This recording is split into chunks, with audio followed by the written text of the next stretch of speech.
L'assessore regionale alle infrastrutture del Friuli Venezia Giulia, Cristina Amirante, è presente all'inaugurazione della scuola primaria Fontanini di Villanova di San Daniele. Il sindaco Pietro Valent e il presidente della comunità collinare del Friuli, Luigino Bottoni. La primaria, costruita nel 1930, ospita circa 80 alunni ed è una delle primarie del comune di San Daniele, dispone di mensa e palestra ed è parte dell'istituto comprensivo che comprende anche le scuole di Ragogna, Rive d'Arcano e Dignano. Gli interventi di ammodernamento sono stati sostenuti dall'amministrazione regionale fin dal 2015, con un contributo di 200.000 euro per la manutenzione straordinaria. Nel 2022 l'edificio è stato inserito nella programmazione regionale PNRR per la messa in sicurezza delle scuole, ottenendo un finanziamento di circa 2,14 milioni di euro su un quadro economico complessivo di 3,2 milioni per adeguamento sismico, riqualificazione ed efficientamento energetico.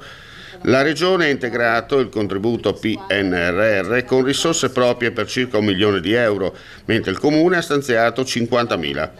Fondamentale per consentire alle famiglie di restare e vivere nella comunità locale. Una scuola che ha tolto le barriere architettoniche, una scuola che ha adeguato il sistema impiantistico in modo tale da essere a basso consumo e insieme ha messo a disposizione il finanziamento della Regione anche per la sostituzione degli arredi, quindi per l'acquisto di nuovi arredi per rendere completamente nuova la scuola. Ecco, questo è chiaro, è uno dei tanti tasselli